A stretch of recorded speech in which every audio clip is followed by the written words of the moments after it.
Hi guys! Welcome back muli sa aking channel. Nagbabalik po muli si Mikey Gel. So and guys, new project po tayo, no look at bedsheet. So kung nakikita nyo po, ayan, ginulong-gulungan na ng aking anak ang aking bedsheet. Hindi man lang po yan nalulukot or hindi po naaalis sa pagkakakapit sa kama, sa foam. Kahit maglulundag, kahit magrambulan po kayo dyan, stay put lang po yan sa isang pwesto niya. So kung bago lang po kayo sa aking channel, huwag niyo pong kalimutan mag-like, share, subscribe at isama niyo na rin po ang bell button para lagi po kayong updated sa aking mga susunod na video. So umpisahan na po natin to guys. 1, 2, 3, come on!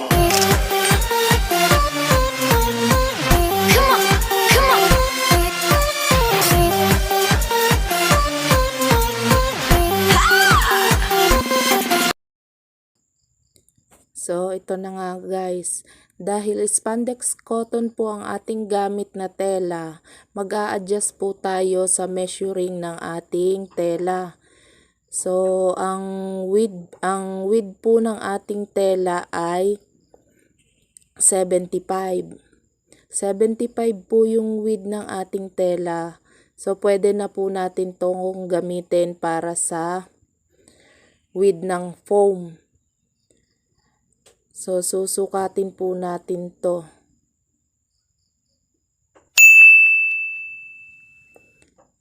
Ito po yung magiging width niya. Supposed to be po, pag sa telang pang bedsheet talaga ay dapat ang width po natin na gagamitin ay 80. Tapos yung length po, yung haba, so dapat is 92, 94, mga ganyan. Pwede po siyang gamitin. Ito pong ating gagamiting length ng tela ngayon ay 82 lamang po. Dahil ito po ay nababanat, nauunat po ito, kaya mag-a-adjust po tayo. Tapos yung cutting po sa four corner niya ay ginawa ko lang pong 9 inches na dapat ay 10 inches. So 9 inches lang po ang puputulin natin dyan. Ang tatanggalin natin sa apat na sulok ng tela. So and guys, sinusukat ko na.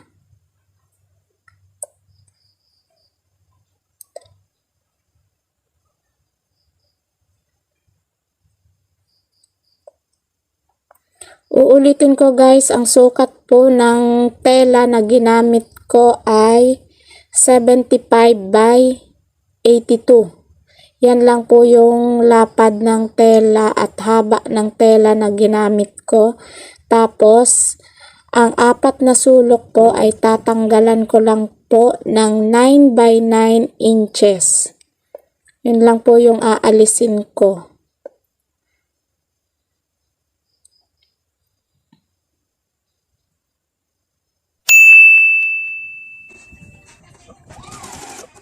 Ayan guys, tapos ngayon i-aging na natin yung apat na sulok ng tela.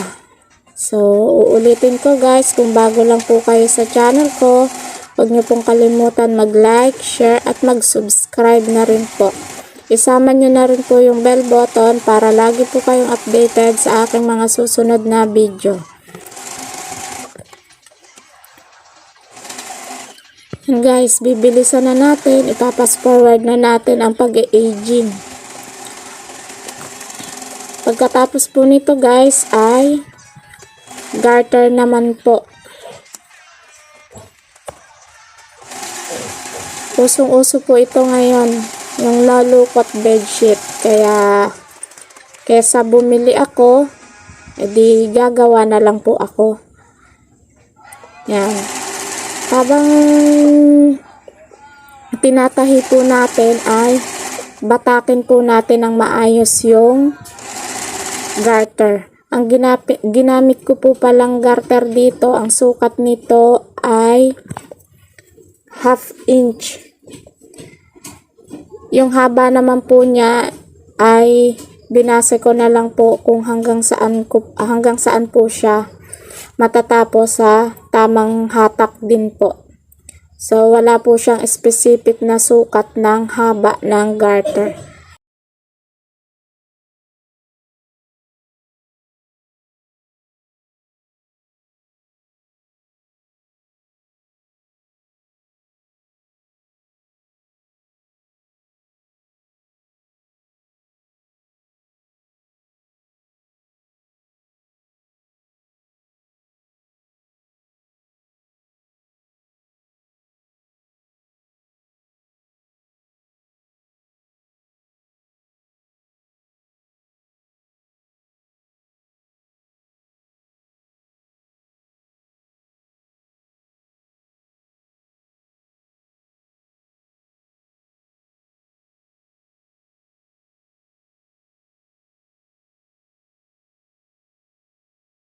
Yan guys.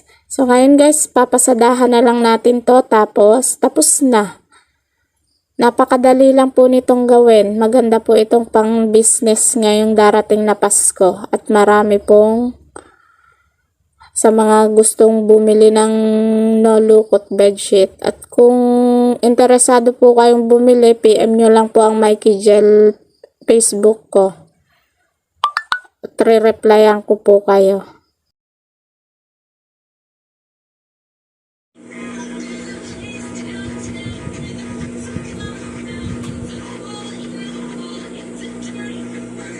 Pa-like and share na rin po, subscribe, baka hindi pa po kayo naka-subscribe sa aking munting channel. Huwag pong kalimutan mag-subscribe, isama nyo na po yung bell button para lagi po kayong updated sa aking mga susunod na video. Maraming salamat din po pala sa aking mga kamag-anak na taga Zamboanga City na sumusuporta sa aking mga video. Thank you. Konting push pa.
So, ayan na guys, malapit na tayong matapos, konti na lang.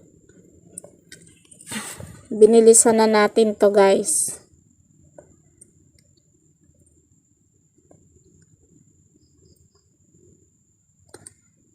So, makikita nyo po, matibay po yung pagkakatahi niyan.